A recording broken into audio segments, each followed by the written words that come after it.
Good evening दोस्तों, बहुत बहुत स्वागत है आप सभी का मेरे इस यूट्यूब चैनल क्रिक सुबंध में। तो आईपीएल की जर्सी पहन ली है बिकॉज आईपीएल फीवर एक तरह से स्टार्ट हो चुका है। ऑब्वियसली देखो, वर्ल्ड कप के हार के बाद एक तरह से टीम इंडिया जो कि मूव ऑन कर रही है और जो बायोलिटल सीरीज है वहाँ पे एक तरीके से पार्टिसिपेट कर रहे हैं। अभी T20 वर्ल्ड कप की एक तरह से तैयारी स्टार्ट हो चुकी है 2024 के लिए, जो कि जून जुलाई के दौरान होनी है जस्ट आफ्टर द आईपीएल। लेकिन साथ ही में देखो, ये जो टाइम होता है नवंबर दिसंबर का, इस दौरान अगर आप देखो आईपीएल में कह सकते हैं कि जो अगले सीजन की एक तरह से तैयारी स्टार्ट हो जाती है बिकॉज यही टाइम होता है जहाँ पे रिलीज और रिटेंशन लिस्ट जारी होती है। फिर ऑब्वियसली दिसंबर के दौरान ऑक्शन होता है और फिर आपको पता है कि मार्च के आखिरी हफ्ते या अप्रैल के फर्स्ट हफ्ते से एक तरह से आईपीएल स्टार्ट हो जाता है। तो जो आईपीएल का 17वां सीजन होगा जो आईपीएल 2024 में, तो उसके लिए भी एक तरह से तैयारी स्टार्ट हो चुकी है और काफ़ी एक तरह से कहेंगे चीज़ें एक तरह से घट रही है। ऑलरेडी मैंने एक दो वीडियो बनाया हुआ है। ऑब्वियसली देखो, जो पहला वीडियो था उसमें हमने हल्का सा अपडेट दिया था कि ऑक्शन कब होना है, कहाँ पे होना है, और साथ ही जो डेडलाइन दी गई थी रिलीज और रिटेंशन लिस्ट जारी करने के लिए, तो उसके बारे में बताया था। एक और वीडियो मैंने किया था शायद, जिसपे जो फर्स्ट राउंड में अगर आप देखो जो कुछ खबर आई थी, एक जो आई थिंक ट्रेड हुआ था रोमर शेफर्ड का मुंबई में, तो उसके बारे में बताया था। अगले वीडियो में आई थिंक जो मैंने अभी थोड़े से मतलब बाद में पोस्ट किया, मतलब थोड़ी सी देरी से, क्योंकि रिटेंशन दिन पे एक तरह से वो वीडियो किया था। तो वहाँ पे भी देखो जो बड़ी अपडेट्स आई थी हार्दिक को लेके या जो भी अदर न्यूज़ को लेके, उसके बारे में ऑलरेडी आपको बताया था। बट इस वीडियो में पर्टिकुलरली जो रिटेंशन एक तरह से लिस्ट जारी हुई है, किन किन खिलाड़ियों को टीमों ने छोड़ा है, तो उसके ऊपर एक ओवरऑल बात कर लेंगे। मतलब एज अ होल अगर आप देखो 10 टीमों के बारे में और कौन सी एक तरीके से बड़ी बदलाव रही है उसके बारे में बात कर लेंगे। उसके बाद हालांकि हर एक वीडियो में, मतलब अलग अलग वीडियो में हम पर्टिकुलरली अलग अलग टीमों के बारे में बात करेंगे। तो उसमें 10 टीमों की एक तरह से अलग अलग 10 वीडियो बनाएंगे, जिसमें जो उनके रिटेंशन प्लेयर है, जो उनके रिलीज प्लेयर है, साथ ही पर्स कितना बाकी है, ऑक्शन के दौरान क्या एक तरह से टारगेट कर सकते हैं, स्ट्रेंथ क्या है, वीकनेस क्या है, और ऑब्वियसली जो मैंने आई थिंक पिछले साल से स्टार्ट किया था, जब यूट्यूब पिछले साल के लिए भी किया था, तो उसी सेटअप प्रोसेस के साथ जाएंगे। बट फिलहाल जैसा ये कहा कि मेन टॉपिक यही होगा कि जो रिटेंशन एक तरह से लिस्ट जारी हुई, एक तरह से जो प्लेयरों को रोका गया, जिनको फिर छोड़ा गया, उसमें से जो बड़े पॉइंटर्स थे वो सबसे पहले एक तरह से जानना ज़रूरी है। बट वही है कि जो भी एक तरह से मेरा थॉट प्रोसेस है, जो भी एक तरह से मेरा व्यू है, उसके बारे में आपको बताऊंगा। और ऑब्वियसली अगर आपको कुछ चीज़ें मालूम नहीं होगा तो इस वीडियो के थ्रू भी आपको मालूम हो जाएगा। तो खैर देखिए, मैंने अभी मेरे पास अभी रखा हुआ है जो रिटेंशन लिस्ट जारी हुई थी। तो सबसे पहले तो देखो कि जो एक तरीके से वहाँ पे रिटेंशन हुई है, ज़्यादातर टीमों ने एक तरीके से अपने जो प्रीवियस टीम थी उस पर एक तरह से भरोसा दिखाया है।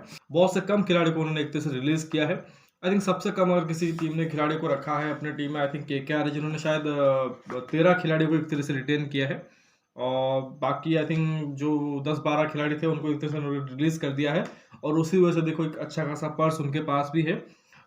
उसके अलावा देखो तो अक्सर जो टीमें एक तरीके से होलसेल चेंजेस करते हैं, मतलब काफ़ी सारे चेंजेस करते हैं, वेदर इट्स हैदराबाद हो या पंजाब हो, इवन दिल्ली, ये सब टीमें भी अगर आप देखो तो इन्होंने स्क्वाड को बहुत ज़्यादा एक तरह से चेंजेस नहीं किया है, स्पेशली पंजाब और हैदराबाद। तो वो चीज़ देखने में अच्छा लगा। और क्योंकि ऑब्वियसली खबर यही है कि हो सकता है कि अगले साल एक मेगा ऑक्शन हो, बिकॉज 3 साल के लिए ये जो ऑक्शन हुआ था 2022 में, अगर आप देखो तो उसमें 22, 23 और 24 3 साल के लिए टीम बनाई गई थी। 25 में हो सकता है कि मेगा ऑक्शन हो, तो ऐसे में टीमें बहुत ज़्यादा एक तरीके से अपने प्लेयरों को इधर से उधर नहीं करना चाहते हैं। बट स्टिल अगर आप देखो तो काफ़ी एक तरह से बड़े ट्रेड हुए हैं। अब देखो जो हाईलाइट रहा आई थिंक रिटेंशन दिन पे, और जब रिटेंशन लिस्ट जारी हुई तो सबसे पहले तो देखो हमें एक शॉक लगा, मतलब एक शॉकर अप न्यूज़ आया कि हार्दिक पांड्या जो कि वो गुजरात टाइटंस के कप्तान के रूप में एक तरह से रिटेन थे। अब उसमें हम सबको लगा कि यार ये तो मतलब एक तरीके से कहेंगे कि इतने सारे एक तरीके से हो हल्ले के बाद, इतने सारे मतलब न्यूज़ के बाद, एक तरीके से ये तो एक तरह से फेक निकला कि हार्दिक तो कहीं नहीं जा रहे हैं, वहीं पे बने हुए हैं। बट एक तरीके से कुछ ही घंटों के बाद, एक तरीके से आई थिंक 1-2 घंटे के बाद ही एक तरीके से खबर आया कि हार्दिक पांड्या जो कि ऑफिशियली ट्रेड हो रहे हैं मुंबई इंडियंस में। और साथ ही मुंबई इंडियंस जो कि किसी भी खिलाड़ी को रिलीज नहीं कर रही है, बल्कि उन्होंने कैमरन ग्रीन को आरसीबी में ट्रेड कर दिया है। अब ये देखो कि पूरी की पूरी बात चल रही थी गुजरात और मुंबई को लेके, बट वहाँ पे तीसरी टीम बैंगलोर जो कि वो एक तरीके से वहाँ पे आ गई थी, किसी को आई थिंक आइडिया नहीं था। तो उसी वजह से शायद एक तरीके से जो देखो जो देरी हुआ, और उसी वजह से क्योंकि डेडलाइन दी गई थी 4 बजे तक, आई थिंक 26 तारीख को, तो उसी वजह से देखो कि पहले हार्दिक को गुजरात ने रिटेन कर दिया, और बाद में I think behind the scene अगर आप देखो वहाँ पे एक तरीके से वो जो ट्रेड डील है वो एक तरह से चल रही थी, और वंस वो कंफर्म हो गया तो उसके बाद एक तरीके से दोनों टीमों ने एक तरीके से उसको ऑफिशियल कर दिया। तो आई थिंक ये चीज़ हुई है। अब इसमें देखो कि मुंबई के लिए प्रॉब्लम ये थी कि उनके पास पैसे एक तरह से इकट्ठा कर देते थे, और वो तो भी पॉसिबल होते कि अगर वो किसी बड़े नाम को रिलीज करते, तो उन्होंने कैमरन ग्रीन को रिलीज तो नहीं किया है, बट उन्होंने ट्रेड कर दिया आरसीबी को। और ये भी खबर है कि शायद आरसीबी के अलावा भी एक दो टीम को उन्होंने एक तरह से अप्रोच किया था for the trade off Cameron green, जिससे कि उनको एक तरह से फायदा मिल जाए, कि वहां से उनको कुछ पैसे एक तरह से मिल जाए, और फिर उनको हार्दिक भी एक तरह से ट्रेड में मिल जाए। तो मुंबई के लिए तो एक तरह से कह सकते हैं कि सही हुआ, बिकॉज वो हार्दिक को लेना चाहते थे, तो उनके पास वो आ गए। लेकिन बैंगलोर कहाँ से टपक पड़ी, और बैंगलोर ने कैमरन ग्रीन को ट्रेड कर लिया है, वो भी आई थिंक 17.5 या उसी के अराउंड अगर आप देखो, तो मुझे थोड़ा सा सरप्राइजिंग लगा, बिकॉज क्योंकि जब रिटेंशन के बाद हमने लिस्ट देखा तो आरसीबी के पास सबसे ज्यादा पैसे थे, 40 करोड़ के एक तरह से पार देखो, तो काफी सारे खिलाड़ियों ने उन्होंने एक तरह से रिलीज कर दिए थे जो बड़े खिलाड़ी हैं। उसी चक्कर में अगर आप देखो उनका जो पर्स था वो एक तरह से बढ़ गया था, चाहे हर्षल हो, चाहे हसरंगा हो, ब्रेसवेल हो, या डेविड विली, वन पार्नेल, सारी की सारी जो बॉलिंग लाइनअप है उनको उन्होंने एक तरह से कह सकते हैं कि बाहर कर दिया था, इंक्लूडिंग जॉस हेजलवुड भी। काफी सारे उनके पास पैसे रह गए थे, तो लगा कि शायद वो ऑक्शन में जाएंगे इस बार। मिचेल स्टार्क जो उनके पुराने खिलाड़ी हैं उनके ऊपर एक तरीके से नजर रखे होंगे, लेकिन कुछ ही देर बाद अगर आप देखो ये खबर आई कि उन्होंने कैमरन ग्रीन को उन्होंने ट्रेड कर दिया है। अब ठीक है, कैमरन ग्रीन वानखेड़े पे खेल रहे थे, उनको आरसीबी का जो ग्राउंड है चन्नास्वामी वो भी सूट करेगा, वहां पे भी अच्छा करेंगे, बॉलिंग में भी थोड़ा सा कंट्रीब्यूट कर देंगे, बट अगेन देखो आपकी बैटिंग का भी आपकी प्रॉब्लम रही नहीं है हमेशा से। आई थिंक आरसीबी के लिए जो दिक्कत रही है उनकी गेंदबाजी, और जिस तरह से उन्होंने गेंदबाजों को छोड़ा है, मतलब एक दो को छोड़ते समझ आता, बट सारे के सारे एक तरह से गेंदबाजों को रिलीज कर दिया है। सिर्फ जो डोमेस्टिक के गेंदबाज आई थिंक आकाशदीप है और विजय कुमार वैशाख है मोहम्मद सिराज के साथ। और गेंदबाज में भी अगर आप देखो शहबाज को ट्रेड कर दिया था हैदराबाद में, और मयंक डागर को लाए थे। तो अभी तो देखो उनको बॉलिंग में काफी कुछ काम करने हैं, बैटिंग वाइज बहुत स्ट्रॉन्ग टीम बन गई है। जब मैं टॉप 6 देखता हूँ, आएंगे आरसीबी के ऊपर अगले वीडियो में, जब मैं वीडियो बनाऊंगा बात करेंगे जो करंट टीम में से प्लेइंग 11 की। बट आई थिंक सरप्राइजिंग लगा जिस तरह से उन्होंने कैमरन ग्रीन को एक तरह से ट्रेड में लिया, बिकॉज अगर वो उनको ऑक्शन में लेते तो शायद कम पैसे में एक तरह से उनको मिल जाता है, बिकॉज अगर मुंबई उनको रिलीज कर देती, मतलब अगर ट्रेड नहीं होता तो डेफिनेटली वो एक तरीके से रिलीज कर देते कैमरन ग्रीन को, क्योंकि अगर उनको हार्दिक पांड्या को एक तरह से एक्वायर करना था, तो मुझे लगता है कि अगर कैमरन ग्रीन ऑक्शन में जाते तो शायद उससे कम प्राइस में उनको मिल सकते थे। बट शायद यही सोच रही होगी कि ऑक्शन में जाएंगे, जिस तरह से मिनी ऑक्शन में हम देखते हैं कि पर्टिकुलर प्लेयर के पीछे एक तरीके से टीमें बहुत ज़्यादा एक तरह से जाती है, और 17-18 करोड़ एक तरीके से खर्च हो जाते हैं, और वहाँ तक चले जाते हैं प्लेयर, फिर उनको मिलते नहीं है। तो आई गेस वही एक तरह से डर रहा होगा आरसीबी मैनेजमेंट के लिए कि हो सकता है अगर कैम ग्रीन एक तरीके से ऑक्शन में जाते हैं तो हमें शायद नहीं मिले, तो उसी वजह से उन्होंने ट्रेड डील में एक तरह से उनको ले लिया।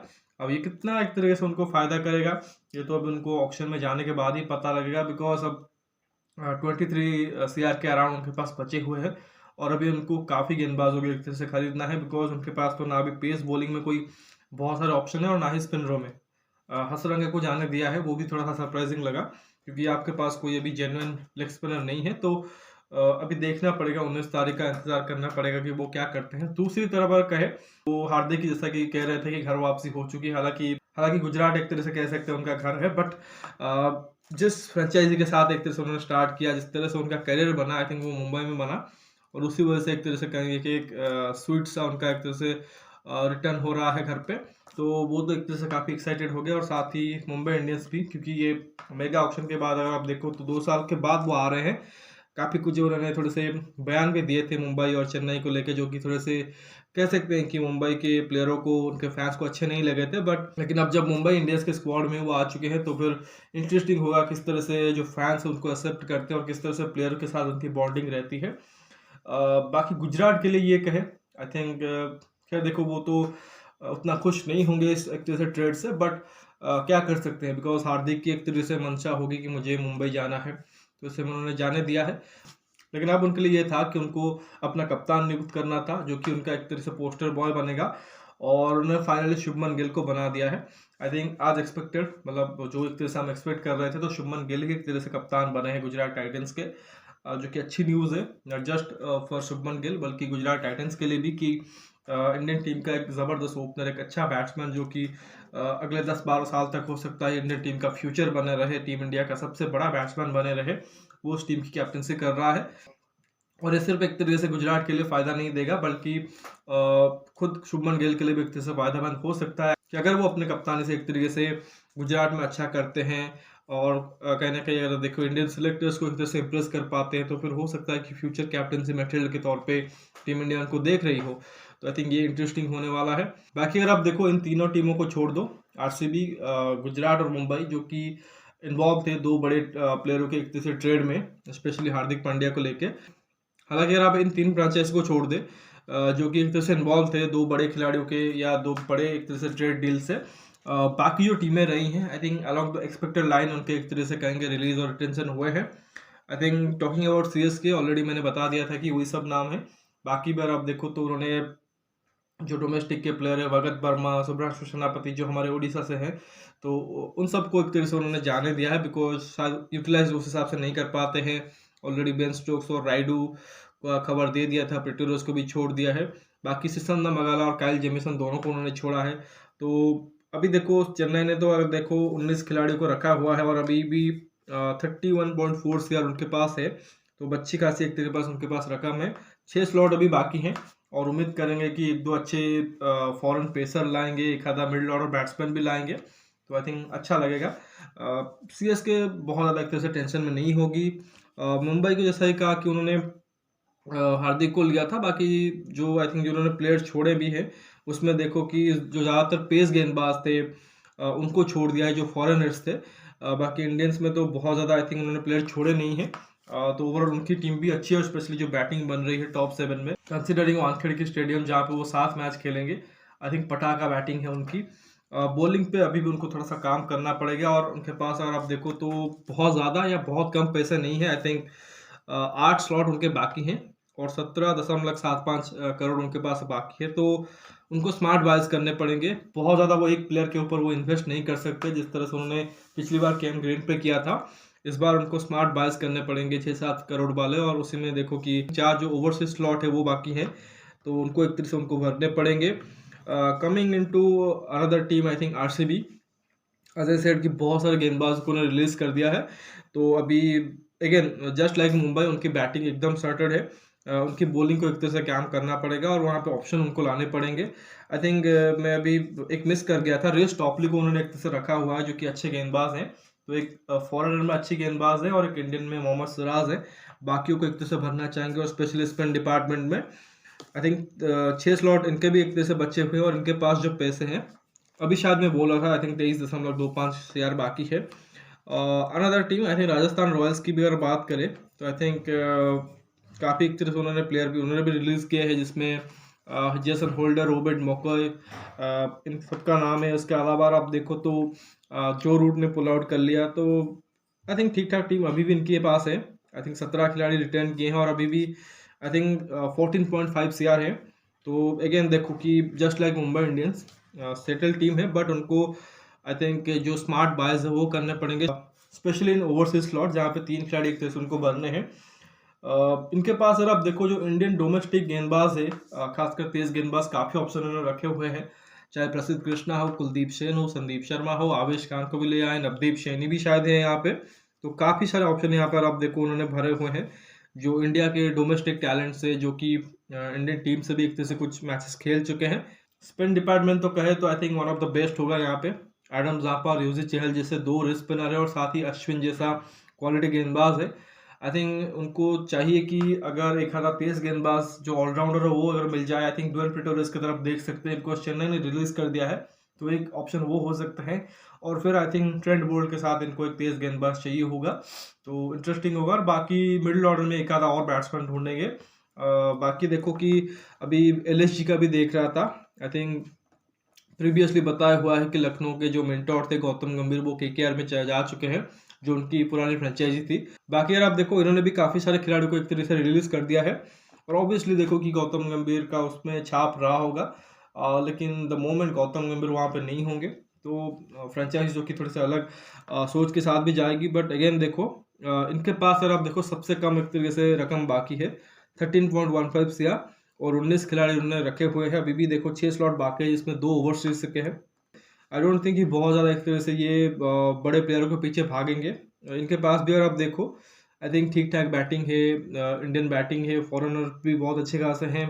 बॉलिंग भी अगर आप देखो काफ़ी सारे ऑप्शन यहाँ पे हैं, मार्कवुड है, मोहसिन खान है, फिर यश ठाकुर, नवीन उल हक यहाँ पे है।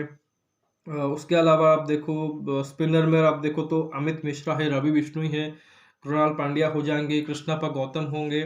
सो अगर आप देखो बहुत हद तक टीम जो कि वो सेटल्ड है, काफ़ी अच्छे प्लेयर्स हैं। बहुत ज़्यादा एक तरह से कहेंगे उनके पास ऑप्शन नहीं है कि बहुत सारे एक तरह से वो परचेज करें ऑप्शन में जाके, बट वही है कि फॉर्च्यून को चेंज करना चाहेंगे। सबसे मुश्किल आई थिंक सबसे टफ ग्राउंड में वो एक तरह से कहेंगे कि बैटिंग कर रहे हैं, एकारा के सरफेस पे ऊपर, क्योंकि चलो चिन्ना स्वामी का ग्राउंड जहाँ पे मुश्किल होता है डिफेंड करना, क्योंकि बॉलिंग के लिए बहुत ज़्यादा कुछ अच्छा नहीं होता है, बट स्टिल वो एक अच्छी बैटिंग सरफेस है। बट यहाँ पे तो कह सकते हैं graveyard for the batters Lucknow का जो एक तरह से ग्राउंड है, तो यहाँ पे उम्मीद करेंगे अच्छा करे। बाकी अगर आप देखो तो और भी जो 500 टीमें हैं उसके बारे में थोड़ा थोड़ा आपको बता देता हूँ, उसके बाद ऑब्वियसली इन डिटेल बात करेंगे। गुजरात टाइटंस अगर आप देखोगे तो आई थिंक हार्दिक को छोड़ने के बावजूद अगर आप देखो तो आई थिंक बहुत अच्छे सिचुएशन में अभी भी है। अब देखो इनके पास 38.15 CR अभी भी बचा हुआ है, और 17 खिलाड़ी इन्होंने रिटर्न किए हैं। अभी 8 स्लॉट जो कि इनके खाली है, जिसमें 2 ओवरसीज उनको भरने हैं। अभी भी देखो with Shubman Gill captaining the side, और काफ़ी अच्छी टीम अभी भी बनी हुई है। ऑब्वियसली हार्दिक का स्लॉट थोड़ा सा ट्रिकी है, बट आज आई सेड कि विजय शंकर वहाँ पे है जो कि ऑलराउंड भूमिका में खेल सकते हैं अगर उनसे बॉलिंग करवाते हैं। बाकी आई थिंक जो उनको थोड़े से और बैकअप्स भरने होंगे। बॉलिंग अभी भी देखो अच्छी खासी है, एक आधा और तेज गेंदबाज चाहेंगे उनको मिल जाए। अल्जारी जोसेफ को उन्होंने शायद छोड़ा है, यश दयाल को छोड़ दिया है, शिवम मावी को छोड़ा है, तो यहाँ पे एक तरह से वो कहीं ना कहीं कोशिश करेंगे कि यहाँ पे कुछ प्लेयर भर दें। केश भरत जो कि इंडियन विकेट कीपर उनको जाने दिया है, but they still got Wriddhiman Saha और मैथ्यू वेड भी है, तो बहुत ज़्यादा वहाँ पे भी दिक्कत नहीं होगी। ऑब्वियसली बहुत अच्छी टीम है, बस वही देखना है कि शुभमन गिल किस तरह से इस फ्रेंचाइजी को लीड करते हैं along with Ashish Nehra, because Hardik के साथ अगर आप देखो नेचुरली लगता है कि Hardik Pandya is a team leader और जो कि अच्छा कर रहे हैं और साथ ही प्लेयरों से अच्छा निकालना जानते हैं। बट शुभमन गिल के साथ अगर आप देखो तो उनके लिए खुद के लिए एक तरह से नया एक्सपीरियंस होगा, और साथ ही उनके टीम के फैंस के लिए भी। कमिंग इनटू अनदर टीम जो एसआरएच की है, मैं तो पर्सनली बहुत ज़्यादा सरप्राइज हुआ था कि इन्होंने बहुत सारे चेंजेस नहीं किए थे। आई थिंक 19 खिलाड़ी को इन्होंने रिटेन किया है, जिसमें 5 ओवरसीज है।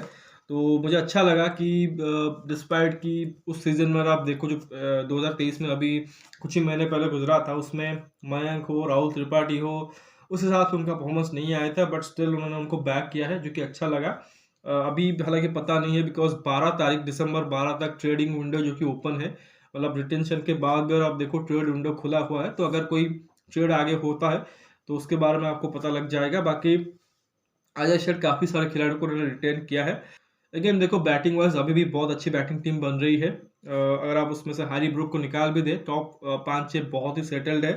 ऑलराउंडर्स में भी आप देखो तो इनके पास सुंदर, मार्को यानसन वहाँ पे बने हुए हैं जो कि अच्छा करेंगे। Obviously Aiden Markram, Abhishek Sharma भी आई थिंक बॉलिंग करते हैं। और बॉलिंग अगर देखो जस्ट लाइक राजस्थान रॉयल्स, इनके पास भी काफ़ी सारे डोमेस्टिक के गेंदबाज हैं। भुवी हो गए, उमरान हो गए, नटराजन हो गए। सरप्राइजिंगली उन्होंने कार्तिक त्यागी को छोड़ दिया है, वो थोड़ा सा सरप्राइजिंग लगा because he is a good bowler, उनके पास पेस भी है, 150 एक तरीके से टच करते हैं, तो आई गेस कार्तिक त्यागी को रख सकते थे। बट अगेन देखो उन्होंने उनको रिलीज कर दिया है। बाकी बहुत ज़्यादा एक तरह से रिलीज उन्होंने नहीं किए हैं।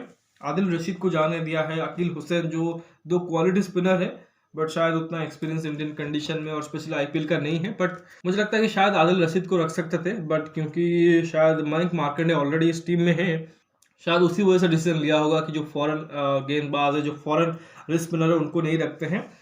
अभी भी देखो 6 स्लॉट खाली है, 3 आई थिंक ओवरसीज है, तो काम कर सकते हैं। बट मुझे लगता है कि ऑप्शन से भी ज़्यादा डिपेंड करेगा कि ऑन द ग्राउंड क्या करते हैं, बिकॉज लास्ट टाइम भी देखो जो इस साल इनिशियल स्टेज पे एक जैसा आईपीएल हुआ था, हम सब ने माना था कि आईपीएल का इस बार का जो आई थिंक सीजन है उसमें एसआरएच बहुत अच्छा करेगा looking at their team, but जो ओवरऑल हमने परफॉर्मेंस देखी ऑन द फील्ड वो बहुत ही खराब थी।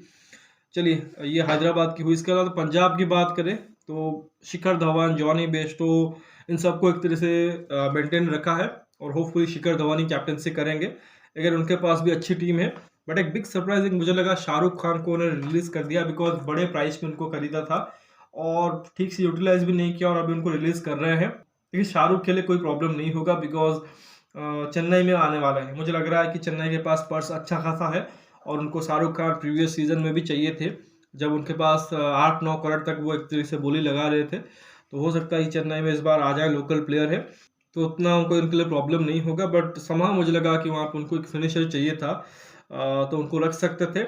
एक और प्लेयर के आई थिंक मुझे लगता है कि रिलीज से मुझे थोड़ा सा सरप्राइज हुआ और वो है राजपक्षे, भानुका राजपक्षे, श्रीलंका के मिडिल ऑर्डर बैट्समैन। और यहाँ पे भी आई थिंक जो उनका रोल दिया गया था इस टीम में, जिस तरह से वो अटैक करके खेल रहे थे, अच्छा ही कर रहे थे। इन्होंने मैथ्यू शॉट को एक तरीके से कहेंगे रिटेन किया है अलॉन्ग विथ जॉनी बेस्टो, जो उनके रिप्लेसमेंट के तौर पे आए थे। थोड़ा सा बॉलिंग भी दे देते हैं, top of the order batting कर लेते हैं, बट मुझे लगता है कि भानुका राजपक्षे अच्छे ऑप्शन होते। बट शायद क्योंकि विकेट कीपर बैट्समैन और उनके पास ऑलरेडी जितेश हैं, प्रभ सिमरन हैं और बेस्टो भी हैं, उसी वजह से शायद विकेट कीपर के लिए कंसिडर नहीं किया। बट मुझे लगता है कि शायद राजपक्षे बेटर ऑप्शन होते क्योंकि बेहतर स्पिन खेलते हैं और शायद ज़्यादा इम्पैक्ट दे सकते थे इस बैटिंग लाइनअप में। बट वो मैट शॉट के साथ गए हैं, देखना पड़ेगा। स्पिन प्ले उतना उनका अच्छा नहीं है, बट देखो कोशिश करेंगे और थोड़े से बेहतर प्लेयर खरीद ले। इन्होंने भी देखो 19 खिलाड़ी जो कि रिटेन किए और अभी भी 29.1 CR उनके पास बाकी है। 6 स्लॉट खाली है जिसमें आई थिंक सिर्फ 1 स्लॉट उनको भरना है ओवरसीज का। ज़्यादातर उनके फॉरनर जो कि एक तरीके से भरे हुए हैं। अब पता नहीं कि छोड़ा ही क्यों एक तरीके से राजपक्षे को, तो 8 इनके ओवरसीज स्लॉट एक तरह से भरे होते। खैर ये इनका हाल है। बाकी डीसी के लिए कहें, सबसे बड़ी न्यूज़ यही है दिल्ली के लिए कि ऋषभ पंत आज कैप्टन बैक करेंगे। ये आई थिंक सौरभ गांगुली ने अभी रिसेंटली कहाँ पे कहा था एग्जैक्टली मुझे याद नहीं है, बट अगर ये चीज़ घटती है आई थिंक सबसे ज़्यादा खुश इंडियन क्रिकेट के फैंस होंगे। ठीक है, आईपीएल में कम बैक कर रहे हैं, बट आई थिंक उनका टीम इंडिया में लौटना काफ़ी ज़रूरी है। बट उससे पहले वो एक तरह से कम्प्लीटली फिट हो और तभी कम बैक करें। बाकी जो आई थिंक मैंने प्रीवियसली बोला था कि मनीष पांडे, सरफराज, इन सबको जाने देंगे, तो उन्होंने जाने दिया है। बट बाकी ओवरऑल देखो अच्छी स्क्वाड बनाई है। तो जो उनके कुछ यंगस्टर्स थे उनको जाने दिया है, चाहे रिपल पटेल हो, अमन हकीम खान हो या प्रियम गर्ग हो, इन सबको जाने दिया है। और साथ ही में देखो 1-2 खिलाड़ी हैं, चाहे फिल शॉल्ट हो, रायली रिसो हो, रोमन पावल हो, उनको भी जाने दिया है। थोड़ा सा सरप्राइजिंग लगा बिकॉज ठीक है परफॉर्मेंस उस हिसाब से नहीं आई थी, बट बैक करना चाहिए था। स्पेशली फिल शॉल्ट जिन्होंने आई थिंक अच्छा ही किया था पिछले सीजन में अगर आप देखो, बट शायद कुछ अदर प्लानिंग होगी उनकी। और क्यों ऐसा बोल रहा हूँ, बिकॉज वहाँ पर रिंकी पॉन्टिंग है और रिंकी पॉन्टिंग थोड़ा सा ऑस्ट्रेलियन प्लेयर्स के ऊपर उनकी नज़र होती है। ट्राविस हेड के पास अभी आईपीएल कॉन्ट्रैक्ट नहीं है और ना ही जॉस इंग्लिश के पास है, जो कि रिसेंटली अच्छा कर रहे हैं। तो हो सकता है कि उस रोल में वो देखे कि मैं भी ट्राविस हेड को वो ले आए, या top of the order Warner और हेड की जोड़ी आपको दिख जाए, या फिर हो सकता है कि जॉस इंग्लिश जो विकेट कीपर बैट्समैन है उनको मिडिल ऑर्डर में ले आए फिल शॉर्ट की जगह पे। तो आई थिंक वो सब चीज़ भी एक तरह से दिखता है। हालांकि दिल्ली को अभी थोड़ी बहुत एक तरह से परचेस करनी है। 16 खिलाड़ियों ने रिटेन किए हैं, 9 खिलाड़ी अभी भी उनको लेने हैं, जिसमें से 4 ओवरसीज होंगे। तो आई थिंक उनको अच्छे खासे बायज करने पड़ेंगे। अच्छी चीज़ ये है इनके पास रकम भी है 28.95 CR, तो ठीक ठाक इनके पास पैसे हैं। आखिर में अगर बात करें केकेआर की, तो केकेआर ने जैसा ही कहा कि सबसे कम खिलाड़ी जो कि एक तरह से रिटेन किए हैं 13 खिलाड़ी, अभी 12 स्लॉट इनके खाली है, जिसमें उनको 4 ओवरसीज प्लेयर भी एक तरह से भरने हैं। और इनके पास अगर आप देखो 32.7 CR है, तो ठीक ठाक रिपो इनके पास तो है। बट इन्होंने आप देखो तो काफ़ी सारे खिलाड़ी को एक तरह से जाने दिया है, चाहे शाकिब अल हसन हो, लिटन दास हो, डेविड विजे हो, टिम साउदी हो, Umesh Yadav, Shardul Thakur, Lockie Ferguson, Johnson Charles, बहुत सारे प्लेयर को उन्होंने जाने दिया है। उसमें से काफ़ी एक्सपीरियंस खिलाड़ी भी हैं। मनदीप सिंह को भी इसमें इंक्लूड कर दो, और नारायण जगदीशन जो कि पिछले सीजन में केकेआर में गए थे। और ऑब्वियसली देखो गौतम गंभीर की एक तरह से ट्रांसफर हुई है लखनऊ से यहाँ तक मेंटोर के रूप में, तो उनकी छाप आपको दिखेगी टीम सिलेक्शन में। अभी तक जो टीम बनी है, जो 13 खिलाड़ी है, उसमें से आई थिंक प्लेइंग 11 भी बन सकती है और अच्छी टीम है। आई थिंक बैटिंग वाइज देखो तो आपको राणा, रिंकू, श्रेयस की कमबैक हो जाएगी, फिर वेंकी है, रॉय और गुरबाज के रूप में 2 धाकड़ ओपनिंग बैट्समैन हैं। इसके अलावा नारायण, रसेल जैसे ऑलराउंडर्स भी है। और स्पिन बॉलिंग स्पेशली देखिए, सुनील नारायण, वरुण चक्रवर्ती, सुयश शर्मा और अनुकूल रॉय क्वालिटी बॉलिंग लाइनअप है, स्पेशली इन स्पिनर्स। और अगर इनको टर्निंग ट्रैक मिलती है जो हमने अभी रिसेंटली वर्ल्ड कप में देखा ईडन गार्डन्स में, तो फिर किसी भी टीम को एक तरह से वो हरा सकते हैं। आई थिंक तेज गेंदबाजी में उनको काम करनी पड़ेगी, बिकॉज काफ़ी सारे ऑप्शन उन्होंने छोड़ दिए हैं और आई गेस उनको बैकअप रेडी करने पड़ेंगे अपनी बैटिंग के लिए। तेज गेंदबाजी में देखिए तो हर्षित राणा और वैभव अरोड़ा ही है, जो कि इंडियन डोमेस्टिक गेंदबाज है, अच्छा भी किया था पिछले सीजनों में, तो उनसे उम्मीद और भी एक तरह से होगी केकेआर को।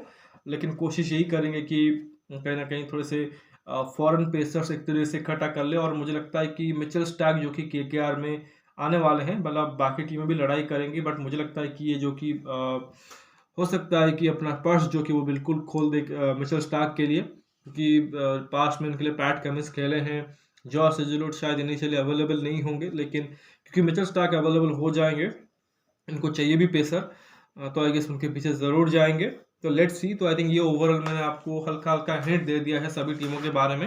लेकिन जैसा कि आप बड़ी खबर आई थिंक वो जो 3 फ्रेंचाइजी थी, गुजरात, मुंबई और बैंगलोर, उन्हीं से ही आई है कि बैंगलोर ने हेल्प कर दिया मुंबई को एक तरीके से कैमरन ग्रीन को ट्रेड करके, जिससे कि पैसा जो कि एक तरह से खाली हो गया मुंबई से, और जिससे कि उन्होंने हार्दिक को एक तरह से अपने लिए एक तरह से एक्वायर कर लिया है। तो लेट्स सी। तो आई थिंक यही एक तरीके से अभी तक का एक तरह से सबसे बड़ा न्यूज़ है, और इनफैक्ट शायद आईपीएल हिस्ट्री में सबसे बड़ा ट्रेड कह सकते हो।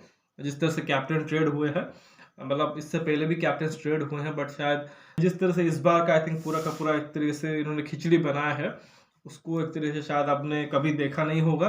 तो खैर ये अभी तक का हाल था। बाकी एज आई सेड की हर एक टीम की अलग अलग वीडियो बनाएंगे और कंप्लीटली इन डिटेल एक तरह से बात करेंगे। तो फिलहाल इस वीडियो में बस इतना ही। आशा करता हूँ कि वीडियो ज़रूर आपको पसंद आया होगा। ऑलरेडी आप लोगों को पता होगा काफ़ी सारी चीज़ें, बट आई थिंक अगेन जो मैंने आपको इन्फॉर्मेशन दी है उसको भी एक तरह से देखिए। चैनल को सब्सक्राइब और शेयर कर दीजिए और दोस्तों तक उसे पहुँचाइए। बाकी ये भी बताएं कि जो पूरा का पूरा एक तरीके से सर्कस चला हार्दिक पांड्या के ट्रेड को लेकर, उसके बारे में आपका क्या राय है, उसके बारे में ज़रूर बताइए। बाकी आपको कौन सा जो रिलीज है या कौन सा रिटेंशन सबसे ज़्यादा शॉक दिया है, मतलब किस टीम के बारे में, उसके बारे में ज़रूर फीडबैक दीजिए। बाकी नोटिफिकेशन की घंटी दबा लीजिए ताकि हर एक वीडियो की अपडेट आपको टाइम पे मिलती रहे। मिलते हैं अगले वीडियो में, तब तक धन्यवाद। जय हिंद।